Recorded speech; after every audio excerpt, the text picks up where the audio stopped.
Mes frères bien-aimés, vous avouerez avec moi que quand même le peuple d'Israël est un peu culotté, pardonnez-moi de m'exprimer de la sorte, mais il n'y a pas d'autre mot. Jésus vient de multiplier les pains, 5000 personnes, 5 pains devant lui, 2 poissons, tout le monde mange à satiété, et il reste encore 12 corbeilles pour les absents. C'est pas magnifique ça, mes frères, comme signe? Et c'est quand même incroyable, le peuple résiste encore. Ne les critiquons pas trop, mes frères, tout de suite je préfère m'exprimer de la sorte. Ils disent à Jésus, mais fais-nous encore un signe pour nous prouver que nous devons croire en toi. Oui, mes frères, c'est vraiment exagéré, mais pourtant, regardez, nous, après 2000 ans de christianisme, il y a encore des chrétiens baptisés qui ne croient pas vraiment dans le Christ et qui demandent à voir encore. Voir quoi? Faut mourir pour voir Dieu. Mais nous avons 2000 années, mes frères, d'histoire de l'Église, bourrée de saints, de saintes, bourrée de miracles et de prodiges. Et malgré tout, notre cœur est lent à croire. C'est terrible. Et le peuple d'Israël se permet de dire à Jésus, « Souviens-toi, Seigneur, de ce qu'a fait Moïse quand il est intervenu auprès du Père éternel.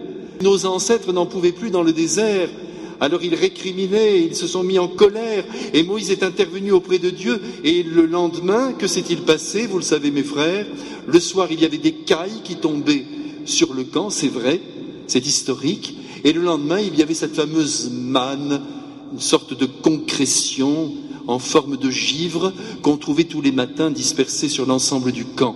Et on ramassait cette espèce de pain que l'on mangeait dans la journée, il y en avait suffisamment, et pour le jour du sabbat, comme il était interdit de faire le moindre geste, eh bien le vendredi, double ration tombait sur la terre, du moins là où se trouvaient les Israélites, et ils ramassaient pour 2 jours.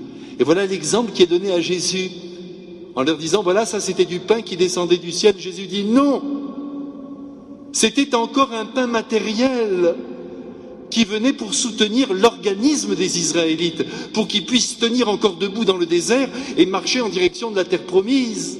Mais ce n'est pas vraiment le pain de Dieu, car le pain de Dieu, dit le Christ, c'est moi.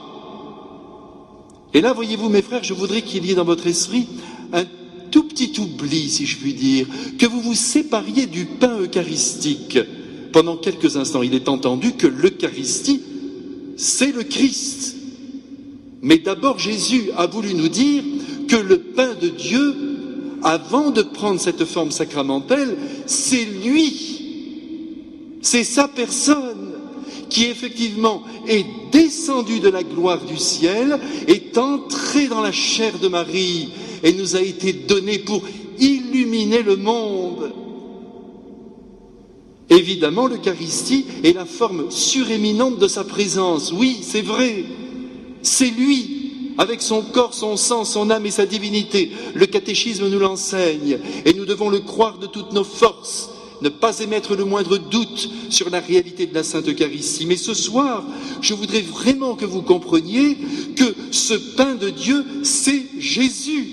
C'est lui qui donne la vie au monde, et pas simplement par l'Eucharistie, mais par toute sa personne, qui certes est l'Eucharistie, mais que nous pouvons aussi rejoindre alors qu'il est en ce moment dans la gloire, par la prière, et aussi par le Saint-Évangile, alors que Jésus vient illuminer notre propre comportement pour que nous changions ce qui ne va pas et que nous adhérions vraiment à sa vision de l'homme tel qu'il le voit.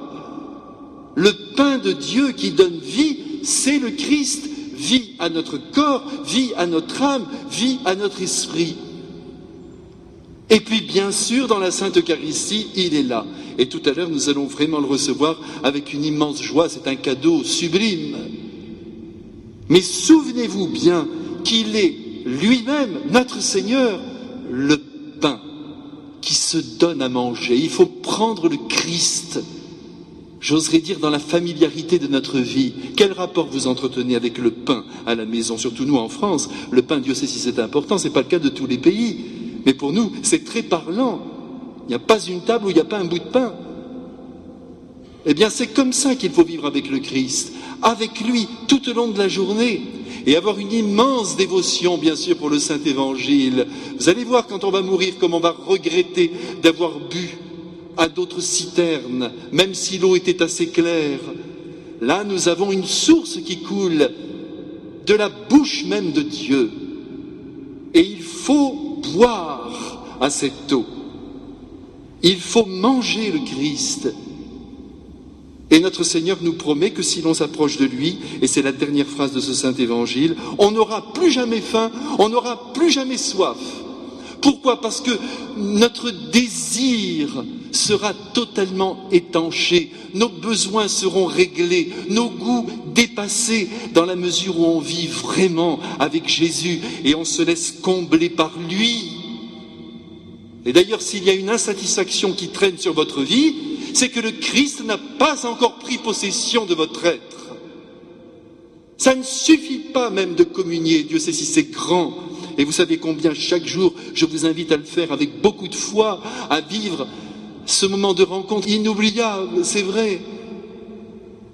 Mais il faut prendre la personne de Jésus au-delà de sa présence eucharistique, par l'évangile, par la prière, par la sécurité que nous ressentons au fond de nous, qu'il règne sur toute l'histoire du monde. Il faut le prendre, s'en saisir et vivre avec lui, comme vous vivez avec votre morceau de pain. Tout est dit.